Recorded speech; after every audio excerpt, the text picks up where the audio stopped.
Haleluya, shalom kepada semua Bapak Ibu diberkati oleh Tuhan Yesus Kristus. Bagaimana kita punya kehidupan tetap setia kepada Tuhan. Dan tentu dalam bagian-bagian terakhir ini saya sampaikan bahwa mari kita bisa menaruh setiap pengharapan kita kepada Tuhan untuk janji hidup yang kekal.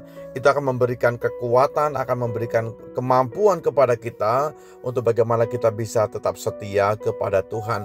Saya mendorong kepada semua kita, fokuslah kepada yang namanya mahkota. Fokus kepada mahkota yang disiapkan, yang disediakan Tuhan, bukan pada kesenangan yang hanya bersifat semu, bahkan sementara saja. Jadi bagaimana kita harus fokus kepada perkara-perkara seperti itu tentu akan membawa hidup kita untuk tetap setia kepada Tuhan. Dalam Wahyu pasal yang ketiga ayat yang ke-11, "Aku datang segera, peganglah apa yang ada padamu, supaya tidak seorang pun mengambil mahkotamu." Ini luar biasa.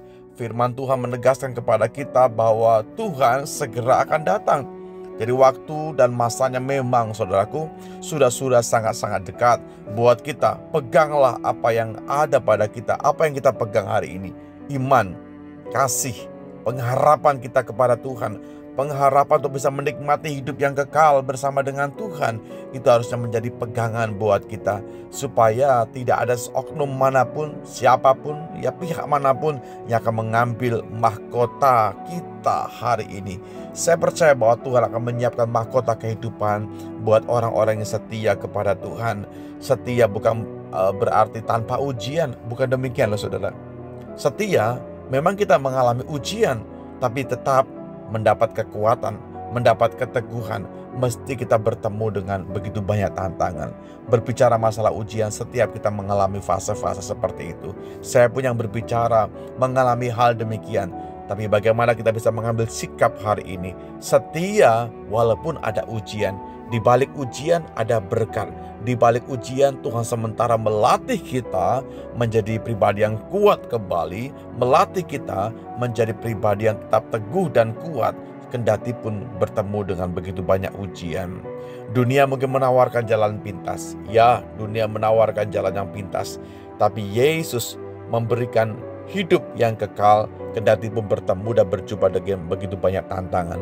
Di balik itu Tuhan akan menyiapkan sesuatu buat kita, melatih kita. Mari sahabat-sahabat saya, kita semua belajar hidup setia dalam iman, dalam kasih, dalam pelayanan, hingga akhirnya kita dapat berkata bahwa aku telah memelihara iman di dalam Kristus.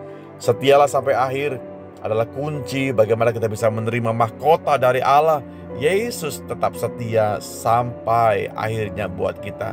Mari kita bisa meneladani kehidupan Kristus. Kalau Yesus memilih setia sampai mati, kita pun akan berkata demikian. Hidup adalah Kristus dan mati adalah sebuah keuntungan, karena kita mengerti bahwa Tuhan sementara membentuk kita, Tuhan sementara membentangkan jalan buat kita lalui bersama-sama. Terima kasih Bapa dalam sorga buat firman yang bisa kami dengar Tuhan, yang bisa kami pelajari dalam beberapa hari ini. Kami sangat bersyukur Engkaulah sumber kekuatan buat kami. Terima kasih buat firman-Mu bahwa Engkau akan segera lagi datang. Kami akan belajar berpegang kepada apa yang ada pada kami. Kami akan belajar setia sampai dengan akhirnya. Kami akan tetap kuat dalam iman sampai dengan akhirnya. Kami akan terus hidup dalam kasih dan kami akan terus melayani Engkau Tuhan sampai pada akhirnya. Terima kasih buat semua hal-hal yang baik yang Tuhan bentangkan dalam kehidupan kami, yang Tuhan bukakan bagi setiap kami Tuhan. Kami mau hidup bagi Tuhan, kami mau hidup bagi kemuliaan, kesenangan Tuhan saja. Terima kasih buat setiap firman yang bisa kami terima. Tuhan Yesus, kami percaya apapun yang bisa kami lakukan sepanjang hidup kami, biarlah menjadi kehidupan yang memuliakan, yang mengagungkan, yang memasyurkan Tuhan. Segala puji bagi Tuhan. Inilah tubuh, jiwa, dan roh kami.